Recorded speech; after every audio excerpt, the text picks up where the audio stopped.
The Battle of Thermopylae. Imagine it is the third day of battle. You are one of a few hundred warriors left. You are standing in a narrow pass. Before you is the army of the Persian Empire, hundreds of thousands strong. Behind you, you know another enemy force is approaching. There is no escape. Your king has just given the final order. Have a good breakfast, men, for tonight, we dine in Hades. This was the scene at the Battle of Thermopylae. This isn't just the story of a battle, it's the story of a choice. A choice to sacrifice everything for an idea called freedom. To understand why they stood there, we must go back 10 years. The Persian king Darius was defeated by the Athenians at the Battle of Marathon. His son, Xerxes, inherited not just an empire, but a burning desire for revenge. He vowed to crush Greece and enslave its people. Xerxes assembled the largest, most diverse army the world had ever seen, men from every corner of his vast empire. He built a bridge of boats across the Hellespont Strait, a feat of engineering so immense it was said he lashed the sea into submission. In his path lay Greece, a scattered collection of small, fiercely independent and constantly warring city-states. Faced with annihilation, these bitter rivals, Athens, Corinth, Thebes, did the unthinkable. They formed an alliance. But who could lead their army? Who could stand against the Persian horde? The answer was clear: the Spartans. To understand the Spartans, you must understand their society. It was not a place of art or philosophy. It was a military machine. From the age of 7, Spartan boys were taken from their families and entered the agoge, a brutal training regime. They were taught to endure pain, hunger, and fear. They were taught that the highest glory was to die for Sparta. Their king was Leonidas. He was not a conqueror, he was the embodiment of Spartan law and duty. When the oracle at Delphi gave a chilling prophecy that either a Spartan king must die or all of Sparta would be destroyed, Leonidas knew his fate. But because of a religious festival, the full Spartan army could not march, so Leonidas did something extraordinary. He handpicked just 300 of his best soldiers, all of whom had living sons to carry on their family names. It was, from the start, a suicide mission. Their strategy was brilliant. The allied Greek force would make their stand at a narrow coastal pass called Thermopylae, known as the Hot Gates. The pass was so narrow that the Persians' vast numbers would count for nothing. The terrain would be the great equalizer. When Xerxes arrived, he was amused. He waited 4 days, expecting the tiny Greek force to flee in terror. They did not.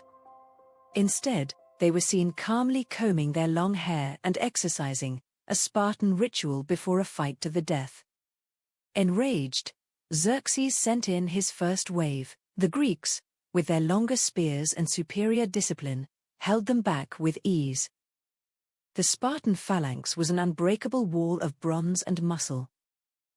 Frustrated, Xerxes sent in his elite troops, the legendary 10,000 immortals. They too were slaughtered. The Hot Gates had become a meat grinder for the Persian army.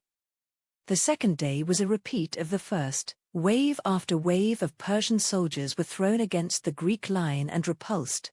But the battle would not be decided by force of arms. It would be decided by a secret. A local man named Ephialtes, seeking fame and fortune, told Xerxes of a hidden goat path that led around the mountains, allowing the Persians to encircle the Greeks.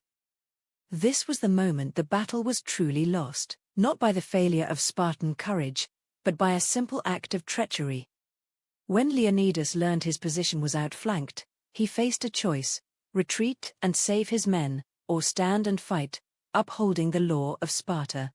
His decision was a calculated, strategic sacrifice, buying precious time for the rest of Greece to prepare for the invasion. He ordered the bulk of the Greek army to retreat, but he and his 300 Spartans would remain, joined by 700 Thespians who chose to share their fate. On the third day, knowing they were surrounded, the remaining Greeks advanced out of the narrow pass to meet their enemies head-on. The fighting was ferocious. Leonidas fell in the front ranks, and a brutal struggle ensued over his body.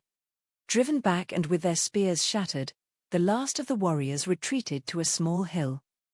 There, surrounded, They fought with swords, hands and teeth, until they were overwhelmed by a storm of arrows. By mid-morning, it was over. Every last Spartan and Thespian lay dead. The pass at Thermopylae had fallen. Xerxes, in a fit of rage, had Leonidas's body decapitated and crucified, an act considered barbaric even by the standards of the time. Xerxes had won the battle, but the cost was enormous. He had lost thousands of his best men, and his army's aura of invincibility was shattered. More importantly, the sacrifice at Thermopylae had a profound psychological impact, becoming an electrifying rallying cry across Greece.